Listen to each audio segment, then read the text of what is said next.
Assalamualaikum warahmatullahi wabarakatuh. Bagaimana nih kabarnya teman-teman semua? Semoga dalam keadaan sehat ya. Kami dari kelompok 7 akan mempresentasikan hasil diskusi kelompok kami, yakni tentang akhlak mahmudah dan mazuma. Sebelumnya, perkenalkan terlebih dahulu, saya Fitriana Desinta Lubis dan rekan saya Sofia Azizah dan Nur Fitri Indriani.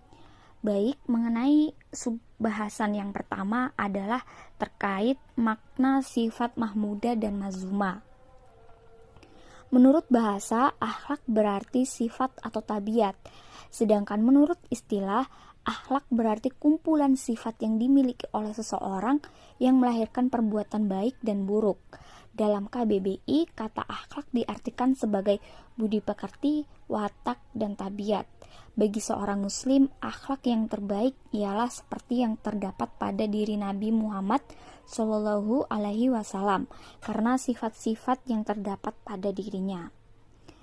Akhlak mahmudah yaitu meliputi ikhlas, sabar, syukur, khauf, roja, jujur, adil, amanah, tawadu, bersyukur, dan akhlak terpuji lainnya.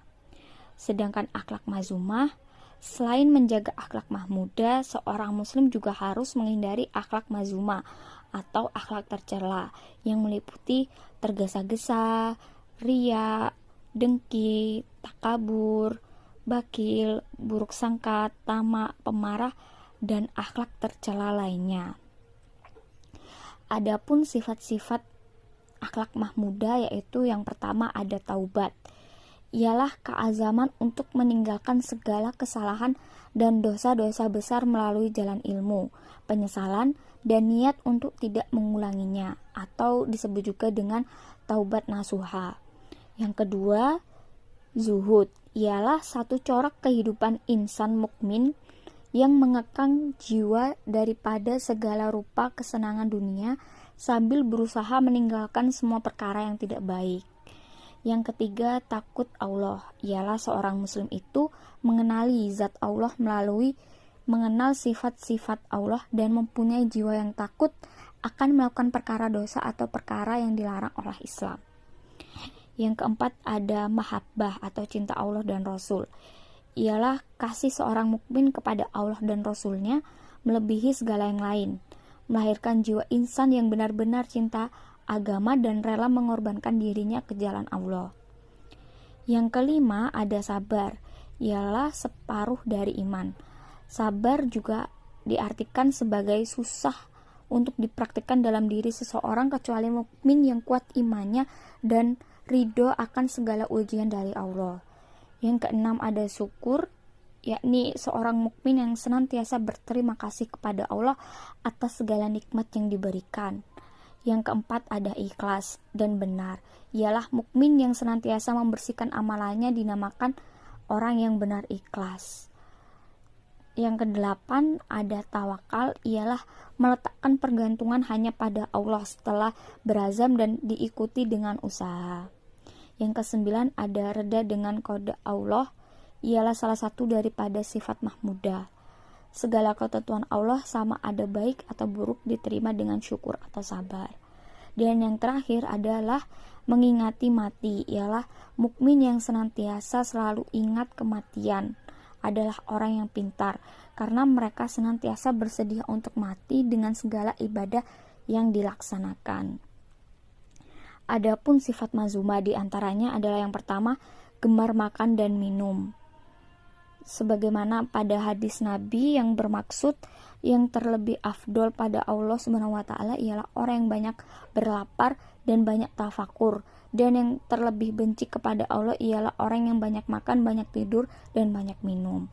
Yang kedua adalah banyak berkata-kata perkara sia-sia, ialah manusia yang suka berkata-kata, berbual-bual, dan bersembang-sembang perkara yang lalai seperti mencaci orang, memfitnah, dan lain-lain.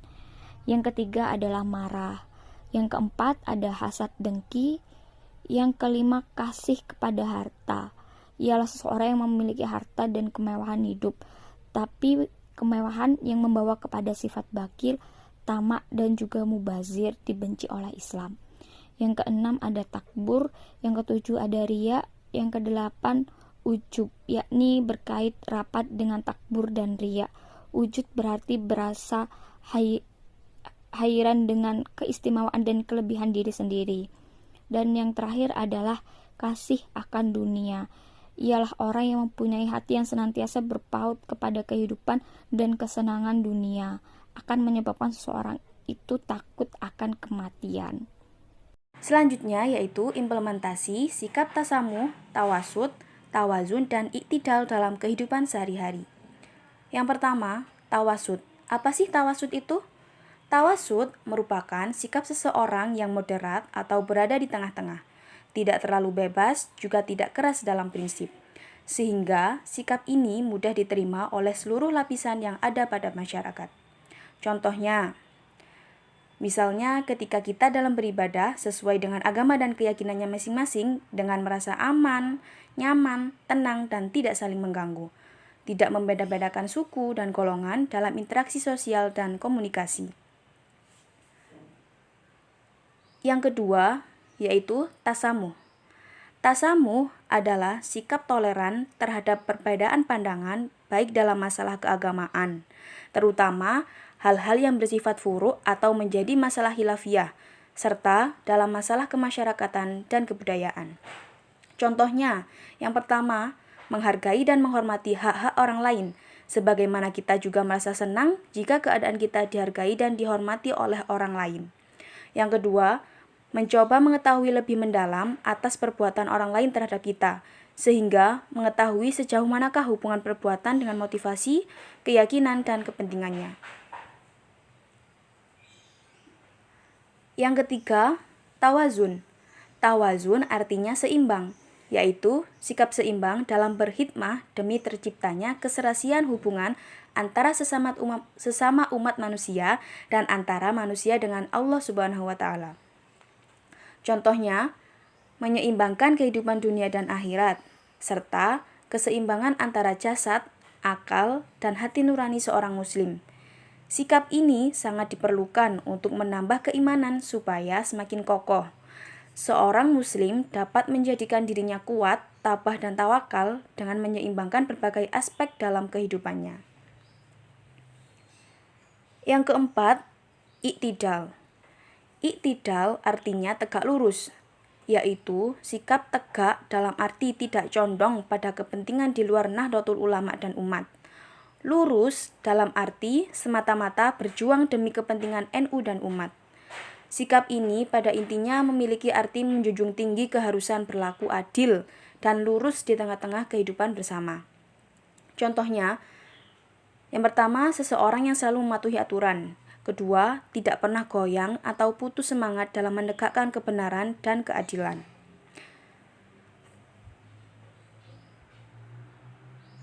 Selanjutnya, yaitu tentang bahayanya sifat mazmumah dalam kehidupan sehari-hari. Yang pertama yaitu mabuk-mabukan, yang kedua riya atau pamer, yang ketiga suuzon, berprasangka buruk kepada orang lain, yang keempat dengki, yaitu sifat dendam dalam hati yang terus meluap dan selalu berakhir dengan akhlak mazmumah lainnya. Yang kelima ingkar janji, dan yang terakhir yaitu kikir atau egois terhadap harta benda yang dimiliki dan enggan berbagi dengan yang lainnya.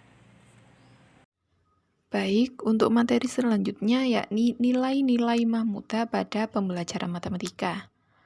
Yang pertama ada sikap teliti, cermat, dan hemat. Oke, dalam proses pengerjaan operasi hitung, maka siswa dituntut memiliki kemampuan atau sikap teliti, cermat, hemat, cepat, dan tepat.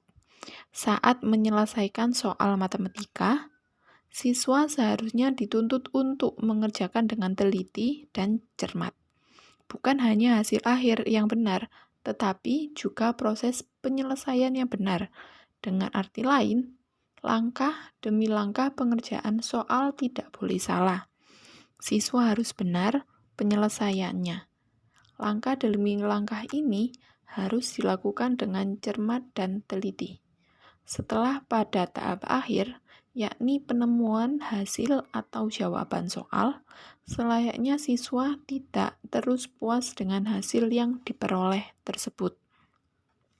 Selanjutnya, siswa harus mengecek lagi kebenaran dan ketepatan jawaban tersebut, baik pertanyaan yang dimaksud dari soal maupun langkah-langkah untuk memperoleh jawaban. Dengan demikian, pada intinya, matematika mengajarkan pada diri siswa untuk senantiasa jeli dan berhati-hati dalam melangkah, tidak boleh tergesa-gesa, dan berusaha mengikuti prosedur penyelesaian soal dengan tepat. Selanjutnya yaitu nilai-nilai mahmudah pada pembelajaran matematika yang kedua, yaitu sikap jujur, tegas, dan bertanggung jawab. Dalam matematika, mengajarkan pula bentuk akhlak mahmudah yang lain, seperti sikap jujur, tegas, dan bertanggung jawab. Itu dapat kita peroleh dalam pembelajaran matematika. Misalnya, bila seorang guru meminta salah satu siswanya untuk maju ke depan untuk menyelesaikan soal seperti bilangan bulat, maka siswa tersebut harus bersikap jujur. Jujur dalam artian yang dimaksud adalah seandainya murid tersebut tidak bisa menyelesaikan soal tersebut, maka ia harus jujur untuk mengatakan tidak bisa. Jika siswa tersebut tetap mengatakan bisa padahal ia tidak bisa, maka ia akan ketahuan bahwa tidak bisa. Oleh sebab itu, ia akan ketahuan kalau tidak jujur, dan tentu akan menjadi malu dengan siswa yang lain karena ia tidak mampu menyelesaikan soal tersebut meski mudah. Oleh karena itu, berkata dan bertindak jujur itu lebih baik meskipun sebenarnya pahit. Untuk materi selanjutnya yaitu cara menanamkan nilai-nilai mahmudah pada siswa melalui pembelajaran matematika. Tidak salah jika guru melakukan penanaman akhlak atau sifat terpuji kepada siswa dalam setiap pembelajaran matematika. Sebab penanaman akhlak atau sikap tersebut memang adalah tugas utama guru di samping mengajarkan materi pembelajaran. Hal ini sesuai dengan salah satu tujuan pembelajaran matematika yang disebutkan dalam kurikulum saat ini, yaitu memiliki sikap menghargai kegunaan matematika dalam kehidupan, seperti memiliki rasa ingin tahu, perhatian, dan minat dalam mempelajari matematika, serta sikap ulet dan percaya diri dalam pemecahan masalah. Guru dapat menanamkan berbagai bentuk sikap terpuji tersebut sedikit demi sedikit.